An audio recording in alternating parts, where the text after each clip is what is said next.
మనం ఇంత జిమ్ ఉన్నంతసేపు ఓటు వేయాలి. మనకు దేవుడు పెట్టి తోలిండు కదా.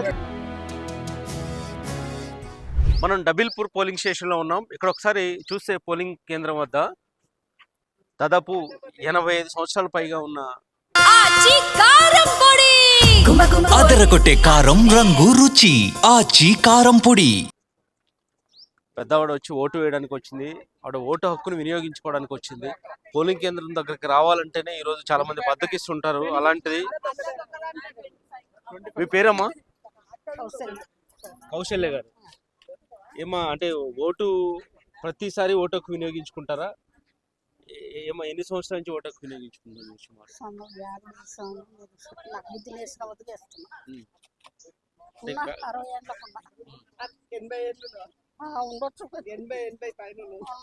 ఆరోగ్యం సహకరించుకున్నా ఖచ్చితంగా ఓటు వేయాల్సిందే. శాత కాకుండా మొన్నటి దాకా జర హాస్పిటల్కి వెళ్ళి వచ్చిన. మా కొడుకే రాజమల్లారెడ్డి. కొడుకు కోసం వచ్చావు? ఓటు హక్కు వినియోగించుకోవడానికి వచ్చావు? అది కావాలి, ఇది కావాలి, రెండు కావాలి. ఓటు హక్కు కావాలి, నా కొడుకు చేయాలి. రండి అమ్మా, చిన్నగా తీసుకుంటా. చాలా మంది ఇప్పటికి కూడా ఓటు వేయడానికి బద్దకిస్తుంటారు, వేయొచ్చులే అంటారు, కొంతమంది వదిలేస్తుంటారు. అమ్మ మీరు ఏం చెప్తారు? ఎంతసేపు వేయాలి, మనం ఇంత జిమ్ ఉన్నంతసేపు ఓటు వేయాలి. మనకు దేవుడు పెట్టి తోలిండు కదా, వేయాలి. బద్దకించొద్దు, ఇంట్లో ఉండొద్దు, రెండు ఓట్లు వేయండి అందరూ. అంతే చేస్తాం. మనం ఇంట్లో ఉంటే ఏం లాభం? ఉండలేనట్టు విలువ వేయకపోతే, అంతే కదా. రండమ్మా రండి. చిన్న అది వీల్ చైర్లో వచ్చైనా కానీ ఓటు హక్కు వినియోగించుకోవాలని చెప్పి కూడా ఆ పెద్దవాడు చెప్తున్నా. చూడండి, 85 సంవత్సరాలు ఉన్నాయి, ఇప్పటి వరకు ఎప్పుడు కూడా ఓటు హక్కు మిస్ అవ్వలేదు. ఒకసారి విజువల్స్లో చూస్తే ముగ్గురు ఆవిడని జాగ్రత్తగా తీసుకొస్తున్నారు పోలింగ్ కేంద్రం లోపలికి. డబిల్పూర్లో చూస్తున్నాం పోలింగ్ స్టేషన్ దగ్గర పరిస్థితి. ఒకసారి ముందుకు వెళ్దాం మనం.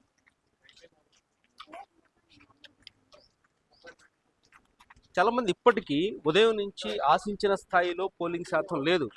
చాలామంది ఇల్లు దాటి ఓటు వేయడానికి అతి కష్టంగా భావిస్తున్నారు. ఇల్లు దాటి ఓటు వేయడమే ఏదో పెద్ద పనిలాగా అనుకుంటున్నారు. కానీ చూస్తున్నాం, పెద్దవాడు ఎంతోమందికి ఆదర్శంగా నిలుస్తున్నారు, ఓటు హక్కు వినియోగించుకుంటున్నారు. వయసుతో సంబంధం లేదు, ఆరోగ్యం ఎలా ఉన్నా కానీ ఓటు వేయాల్సిందే, ఓటు వినియోగించుకోవాల్సిందే అంటూ కూడా ఆవిడ చెప్తున్నారు. ప్రతి ఒక్కళ్ళు ఆ ఓటు విలువ తెలుసుకుని ఓటు హక్కు వినియోగించుకోండి అంటూ కూడా చెప్తున్నారు. ఇప్పటికే పోలింగ్ బూత్ లోపలికి వెళ్ళారు ఓటు హక్కు వినియోగించుకోవడానికి.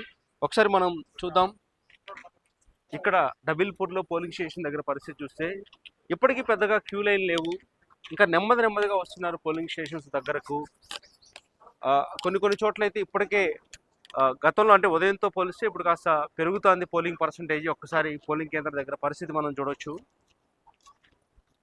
కట్టుదిట్టమైన భద్రత మధ్య తెలంగాణ వ్యాప్తంగా 7 కార్పొరేషన్లకు 116 మున్సిపాలిటీలకు పోలింగ్ జరుగుతోంది. తెలిసిందే గ్రామాల్లో ఓటింగ్ అంటే ఎలా ఉంటుందో, అందులోనూ బ్యాలెట్ బాక్సులు ఓటింగ్ అంటే ఆ లెక్కే వేరే ఉంటుంది. ఎందుకంటే ఒక పక్క ప్రభావితం చేయకూడదు అంటూనే కనిపించకుండా ప్రభావితం చేసే పరిస్థితులు ఉంటాయి. ఒక పక్క పోలింగ్ కేంద్రాల దగ్గర పోలీసులు ఎంత కట్టడి చేసినా సివిల్స్లో కూడా కొంత ఓటర్లు ఇంపాక్ట్ చేసే పరిస్థితి ఉంటుంది. కానీ సాధ్యం ఉన్నంత వరకు దాని ప్రభావాన్ని తగ్గించే ప్రయత్నం చేస్తున్నారు. ఎక్కడ కూడా ఓపెన్గా జెండాలు పెట్టుకుని ఓపెన్గా మా పార్టీకి ఓటు వేయండి అని చెప్పే ధైర్యం కానీ ఆ సాహసం ఎవరు చేయరు కానీ అభ్యర్థులు. కానీ ఇండైరెక్ట్గా అయితే ఓటర్లకు మా గుర్తుకి ఓటు వేయండి అన్నట్టుగా చెప్పే ప్రయత్నం చేస్తారు. అదైతే ఖచ్చితంగా అన్ని పోలింగ్ కేంద్రాల దగ్గర మనం గమనించాం. అయితే ఇక్కడ డబిల్పూర్ దగ్గర చూస్తున్నాం. మొత్తం ఇదంతా కూడా ఒక పెద్ద పోలింగ్ స్టేషన్. ఇక్కడ జిల్లా పరిషత్ పాఠశాలలో ఇక్కడ ఏర్పాటు చేశారు. మొత్తం 5,000కు పైగా ఓటర్లు ఉన్నారు ఈ డబిల్పూర్లో. అంటే ఈ మొత్తం ఈ మున్సిపల్ కార్పొరేషన్లో, ఎల్లంపేట మున్సిపల్ కార్పొరేషన్లో ఇది ఒక పెద్ద మేజర్ పంచాయతీగా మనం చెప్పవచ్చు. ఇక్కడ ఓట్లు చాలా కీలకంగా మారాయి. ఇక్కడ గెలిచే అభ్యర్థులు కూడా, కౌన్సిలర్ ఎవరైతే ఇక్కడ గెలుస్తారో వాళ్ళు చాలా కీ రోల్ పోషించనున్నారు. ఎక్కువ మెజార్టీ కౌన్సిలర్లు కూడా ఇక్కడి నుంచే ఎన్నికయ్యే అవకాశం అయితే ఎల్లంపేట మున్సిపాలిటీకి కనిపిస్తుంది.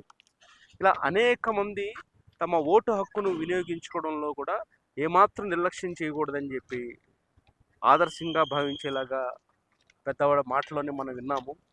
ఇప్పటికైనా ఇల్లు దాటి ఓట్లు వేయాలని చెప్పి కూడా అందరినీ కోరడం జరుగుతుంది. ఏమాత్రం బద్దకించొద్దు, ఓటు హక్కుతో చాలా మార్పు వస్తుంది ఖచ్చితంగా.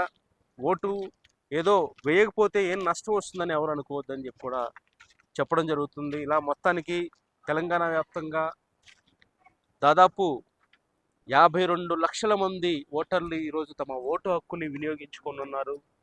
ఏకంగా 13,000కు పైగా అభ్యర్థులు తమ జీవితాన్ని, తమ భవితవ్యాన్ని నిర్ణయించబోతున్నారు. శేషు దేశం, నబిల్పూర్. అదరగొట్టే కారం రంగు రుచి ఆచి కారం పొడి.